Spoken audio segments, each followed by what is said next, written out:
Alice's Adventures in Wonderland by Lewis Carroll. Chapter 1. Down the Rabbit Hole. Alice was beginning to get very tired of sitting by her sister on the bank, and of having nothing to do. Once or twice she had peeped into the book her sister was reading, but it had no pictures or conversations in it. And what is the use of a book, thought Alice, without pictures or conversations?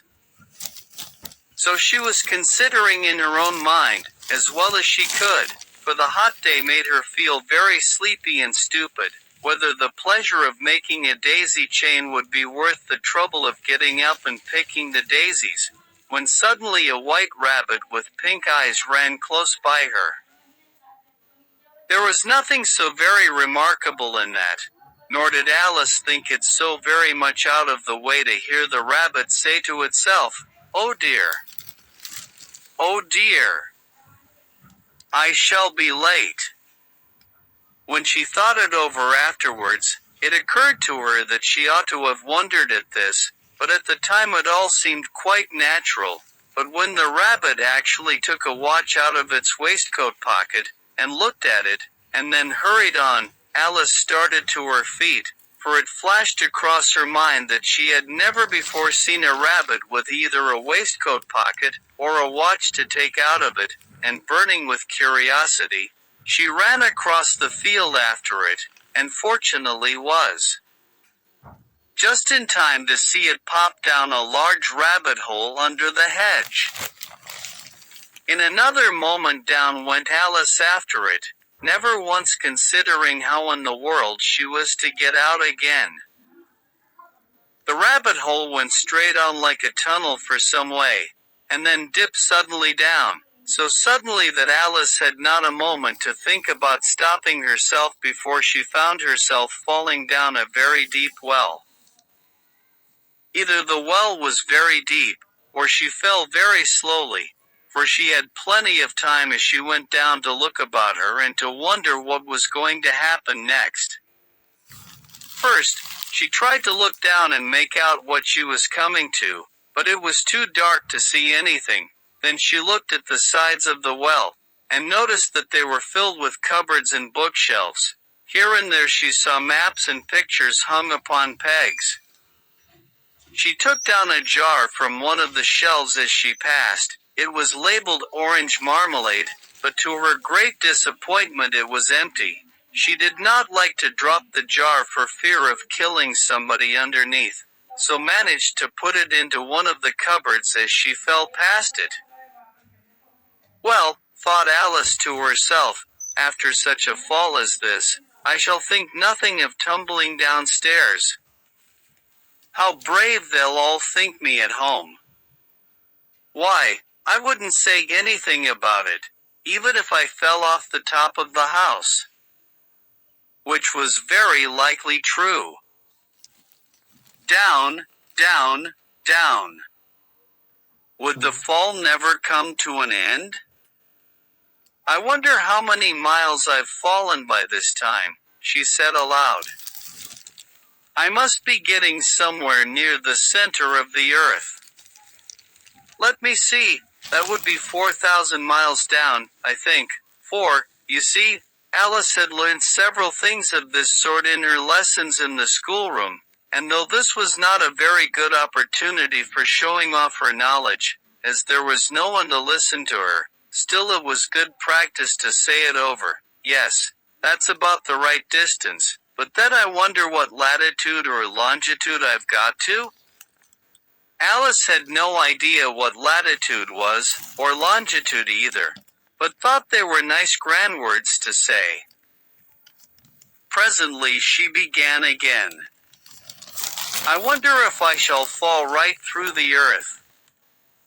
How funny it'll seem to come out among the people that walk with their heads downward. The antipathies, I think, she was rather glad there was no one listening, this time, as it didn't sound at all the right word, but I shall have to ask them what the name of the country is, you know. Please, ma'am, is this New Zealand or Australia? And she tried to curtsy as she spoke. Fancy curtsying as you're falling through the air. Do you think you could manage it? And what an ignorant little girl she'll think me for asking. No, it'll never do to ask. Perhaps I shall see it written up somewhere. Down, down, down. There was nothing else to do, so Alice soon began talking again. Dinah'll miss me very much tonight, I should think. Dinah was the cat. I hope they'll remember her saucer of milk at tea time. Dinah, my dear. I wish you were down here with me. There are no mice in the air, I'm afraid, but you might catch a bat, and that's very like a mouse, you know. But do cats eat bats, I wonder?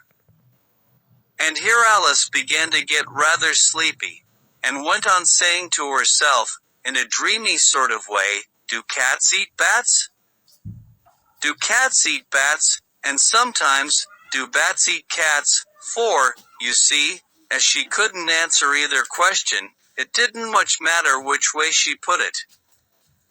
She felt that she was dozing off, and had just begun to dream that she was walking hand in hand with Dinah, and saying to her very earnestly, now, Dinah, tell me the truth, did you ever eat a bat? When suddenly, thump! Thump! Down she came upon a heap of sticks and dry leaves, and the fall was over. Alice was not a bit hurt, and she jumped up onto her feet in a moment. She looked up, but it was all dark overhead. Before her was another long passage, and the white rabbit was still in sight, hurrying down it. There was not a moment to be lost. Away went Alice like the wind, and was just in time to hear it say, as it turned a corner, oh my ears and whiskers, how late it's getting. She was close behind it when she turned the corner, but the rabbit was no longer to be seen. She found herself in a long, low hall, which was lit up by a row of lamps hanging from the roof. There were doors all round the hall, but they were all locked, and when Alice had been all the way down one side and up the other, trying every door, she walked sadly down the middle, wondering how she was ever to get out again. Suddenly she came upon a little three-legged table, all made of solid glass. There was nothing on it except a tiny golden key, and Alice's first thought was that it might belong to one of the doors of the hall, but, alas! Either the locks were too large, or the key was too small, but at any rate it would not open any of them. However, on the second time round, she came upon a low curtain she had not noticed before, and behind it was a little door about 15 inches high. She tried the little golden key in the lock, and to her great delight it fitted. Alice opened the door and found that it led into a small passage, not much larger than a rat hole. She knelt down and looked along the passage into the loveliest garden you ever saw. How she longed to get out of that dark hall, and wander about among those beds of bright flowers and those cool fountains. But she could not even get her head through the doorway. And even if my head would go through, thought poor Alice, it would be of very little use without my shoulders. Oh, how I wish I could shut up like a telescope. I think I could, if I only knew how to begin. For, you see, so many out-of-the-way things had happened lately, that Alice had begun to think that very few things indeed were really impossible. There seemed to be no use in waiting by the little door, so she went back to the table, half hoping she might find another key on it, or at any rate a book of rules for shutting people up like telescopes. This time she found a little bottle on it, which certainly was not here before, said Alice, and round the neck of the bottle was a paper label, with the words "Drink Me," beautifully printed on it in large letters. It was all very well to say drink me, but the wise little Alice was not going to do that in a hurry. No, I'll look first, she said, and see whether it's marked poison or not, for she had read several nice little histories about children who had got burnt, and eaten up by wild beasts and other unpleasant things, all because they would not remember the simple rules their friends had taught them, such as, that a red-hot poker will burn you if you hold it too long, and that if you cut your finger very deeply with a knife, it usually bleeds. And she had never forgotten that, if you drink much from a bottle marked poison, it is almost certain to disagree with you, sooner or later. However, this bottle was not marked poison, so Alice ventured to taste it, and finding it very nice, it had, in fact, a sort of mixed flavor of cherry tart, custard, pineapple, roast turkey, toffee, and hot buttered toast. She very soon finished it off.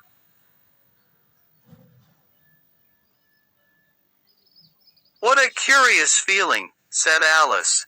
I must be shutting up like a telescope. And so it was indeed. She was now only 10 inches high, and her face brightened up at the thought that she was now the right size for going through the little door into that lovely garden. First, however, she waited for a few minutes to see if she was going to shrink any further. She felt a little nervous about this, for it might end, said Alice to herself, in my going out altogether, like a candle. I wonder what I should be like then. And she tried to fancy what the flame of a candle is like after the candle is blown out, for she could not remember ever having seen such a thing. After a while, finding that nothing more happened, she decided on going into the garden at once. But, alas for poor Alice!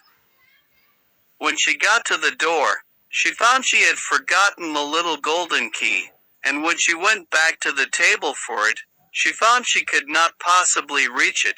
She could see it quite plainly through the glass, and she tried her best to climb up one of the legs of the table, but it was too slippery, and when she had tired herself out with trying, the poor little thing sat down and cried. Come, there's no use in crying like that, said Alice to herself, rather sharply.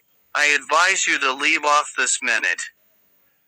She generally gave herself very good advice, though she very seldom followed it, and sometimes she scolded herself so severely as to bring tears into her eyes, and once she remembered trying to box her own ears for having cheated herself in a game of croquet she was playing against herself, for this curious child was very fond of pretending to be two people.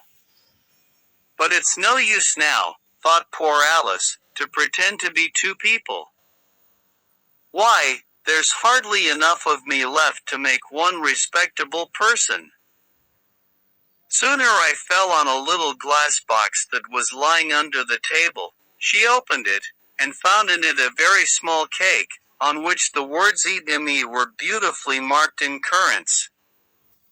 Well, I'll eat it, said Alice, and if it makes me grow larger, I can reach the key, and if it makes me grow smaller, I can creep under the door, so either way I'll get into the garden, and I don't care which happens. She ate a little bit, and said anxiously to herself, which way? Which way, holding her hand on the top of her head to feel which way it was growing, and she was quite surprised to find that she remained the same size. To be sure, this generally happens when one eats cake, but Alice had got so much into the way of expecting nothing but out-of-the-way things to happen, that it seemed quite dull and stupid for life to go on in the common way. So she set to work, and very soon finished off the cake.